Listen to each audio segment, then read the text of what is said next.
Spoiler warning. This post contains spoilers for Aquaman and the Lost Kingdom. Aquaman and the Lost Kingdom is truly so much movie. The film marks the return of Aquaman aka Arthur Curry, Jason Momoa, who, after ascending to the throne of Atlantis, has to fight off David Cain's aka Black Manta's, Yahya Abdul-Mateen II, attack on the Undersea Kingdom, complete with light necromancy and zombies, a sonic death gun, and a cephalopod sidekick. The adventure takes our hero to the deep sea, a mutant jungle, a parched desert, and Antarctica, and includes themes about global warming and racism. Apparently, Atlanteans have extreme prejudice against surface dwellers. The movie has a feeling of finality, not just for the soggy king, but the entire DC Comics on-screen universe as we've known it. Given all that, and especially with Momoa's future as Aquaman in doubt, was there anything left for Warner Brothers to show in a credits scene? Another adventure, perhaps? Aquaman 2 has one credits scene, and it's a callback to one of the movie's goofy jokes. In the film, Aquaman has to free his brother Orm, Patrick Wilson, from the deserters, which involves him breaking into a maximum security desert jail. For citizens of Atlantis, being far from water is its own kind of punishment.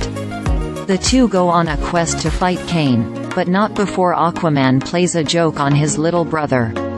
Orm hates the surface world, but Aquaman tells him that his prejudice is limiting his life.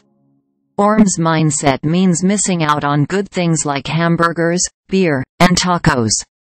Orm begins to soften his view after hearing all these fantastic things, mostly food, mostly alcohol, that his brother can't stop gushing about. Aquaman then picks up a cockroach and tells his brother that they're the shrimp of the land and people eat them all the time. Intrigued, Orm gobbles one up and likes the taste, much to Aquaman's dismay. The credits scene shows Orm finally enjoying the burger and beer his brother waxed poetic about, but not before a cockroach crawls on the table. Orm crushes the bug, stuffs it into his burger, and takes a big bite. A huge smile stretches over Orm's face as he savors the taste, and the scene cuts to black. Brothers. Warner Brothers Studios, DC Comics obviously. The credits scene is a reference to Orm's gross taste but also, on a positive note, his openness to rethinking his prejudices and finding beauty in the surface world. It also seems to indicate that this iteration of Aquaman is done. Usually, credits scenes tease our hero's next movie. Both Warner Brothers and Marvel have done this quite a bit, introducing superhero teams and even some villains in their movie credits scenes. But for Warner Brothers, heroes especially, that future looks a little more bleak. In October, director James Gunn and Peter Safran were named co-chairs and co-chief executive officers of DC Studios, the people in charge of superhero storytelling.